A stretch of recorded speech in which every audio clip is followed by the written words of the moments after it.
Welcome to our channel that recreates historical photos. Number 1, 1890s Royal Exchange, London. The black and white image presents a vivid urban crossroads at the turn of the 19th to the early 20th century. Horse-drawn carriages dominate the street, packed closely together as drivers guide their horses through dense traffic. Pedestrians move cautiously between wheels and hooves, showing how public space was shared before motor vehicles. Towering neoclassical buildings frame the scene, their massive columns projecting authority and stability.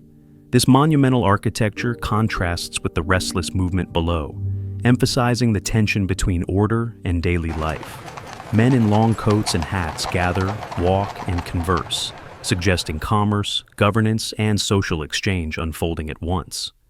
More than a simple record of traffic, the image reflects a society on the edge of transformation, where traditional rhythms persist as modern urban life slowly approaches. Number 2, 1707, 1710. A prospect of the City of London from the River Thames. The panoramic engraving presents an expansive view of London along the River Thames in the mid-18th century, revealing both the scale and complexity of the city. The river dominates the composition, crowded with sailing ships, barges, and smaller boats that illustrate London's role as a major commercial and maritime center.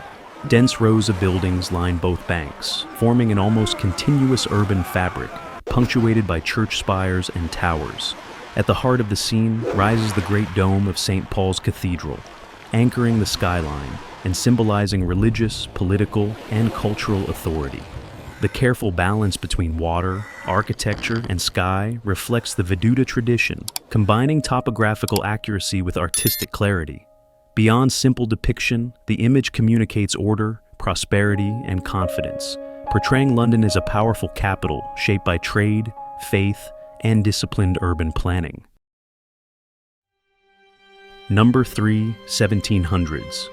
A view of the monument erected in memory of the dreadful fire of London. The engraved scene depicts a bustling London street in the 18th century, centered on the monument commemorating the Great Fire. Tall and isolated, the column rises above the surrounding buildings, acting as both a memorial and an urban landmark. On either side of the street, orderly rows of townhouses and shops reflect the disciplined geometry of post-fire rebuilding. Below, daily life unfolds in detail. Carts roll slowly forward, merchants converse, pedestrians pause, and children linger near doorways. The figures are small, yet carefully arranged, emphasizing the scale of the city over the individual. The engraving balances documentary precision with symbolic meaning, presenting London as a city rebuilt through reason, resilience, and civic order after catastrophe. The calm activity suggests recovery, confidence, and a renewed sense of urban identity. Strong. Number 4, 1800s London from the River Thames. The engraving presents a wide panoramic view of London along the River Thames, capturing the city as both a living organism and a symbol of power. The river flows calmly through the center of the composition, crossed by solid stone bridges whose arches frame boats, barges, and small sailing vessels. On the far bank, dense rows of buildings rise gradually, their orderly facades reflecting a carefully structured urban landscape. Dominating the skyline is the great dome of St. Paul's Cathedral, positioned as a visual and symbolic anchor that represents religious authority and civic identity. The sky, lightly textured with clouds, softens the scene and balances the architectural mass below. More than a topographical record, the image communicates stability, prosperity, and continuity, presenting London as a mature capital shaped by trade, engineering, and disciplined planning. Number 5, 1750. The southeast prospect of Westminster Bridge. The engraving presents a detailed and animated view of Westminster Bridge and the River Thames in the 18th century, capturing the rhythm of a city shaped by water and movement. The long stone bridge stretches confidently across the river, its repeated arches creating a strong horizontal structure that organizes the composition. Below, the Thames is alive with activity. Boats, barges, and small vessels crisscross the water, carrying goods and people, emphasizing the river's role as London's main artery of trade and communication. On the far bank, Tightly packed buildings and church towers rise above the shoreline, suggesting political and religious authority near the river.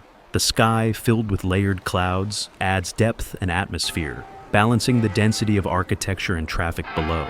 Beyond documentation, the image conveys order and prosperity, presenting London as a disciplined capital shaped by commerce. Number 6, 1700s view in Pall Mall, London. The engraving depicts a European street in the 18th century, rendered with calm dignity and precise detail. Monumental stone buildings line both sides of the road. Their ornate facades, tall windows, and classical symmetry reflect political authority and aristocratic wealth. At street level, carriages, pedestrians, and small groups in conversation animate the scene, revealing everyday urban life beneath formal architecture. The cobblestone road guides the eye toward a grand structure in the distance, creating strong depth and perspective. Soft light and controlled contrast emphasize texture, scale, and order. More than a city view, the image functions as a historical document, capturing social hierarchy, movement, and balance. It suggests a society shaped by discipline, tradition, and emerging modernity, where public space becomes a stage, quiet yet enduring. Number 7, 1700s. A view of Grosvenor Square. The engraving depicts a grand 18th century urban square designed according to Enlightenment ideals of order and symmetry. At its center lies a large circular garden, precisely divided by straight paths and geometric planting, symbolizing rational control over space. Surrounding this circle is a wide open plaza where pedestrians and horse-drawn carriages move calmly, reinforcing a sense of regulated civic life. Uniform rows of townhouses frame the square on all sides, their repetitive facades emphasizing harmony over individuality. Small human figures appear secondary to architecture, highlighting the dominance of planning and design. In the distance, open fields and gentle hills reveal a city still closely connected to its landscape. This careful composition reflects a period when cities were imagined as instruments of moral discipline and social stability. Tota numbers, 1700s. View of the Thames and St. Paul's Cathedral. This landscape painting presents a serene riverside city scene, rich in historical depth and visual harmony.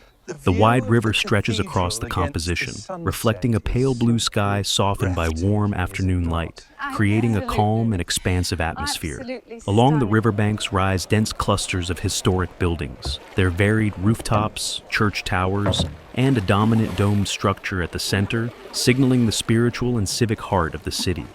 Small boats drift quietly on the water, suggesting commerce, travel, and the steady rhythm of daily life. The artist's delicate use of light and restrained color enhances spatial depth, drawing the eye gradually into the distance. The balanced composition conveys order and stability, portraying a city shaped by faith, trade, and time.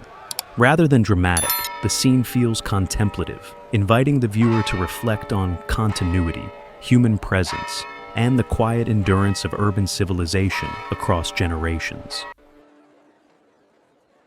Number 9, 1700s. Bal Champêtre. This detailed engraving depicts a ceremonial gathering within a carefully ordered landscape of trees and classical architecture, reflecting the social rituals of 18th century society.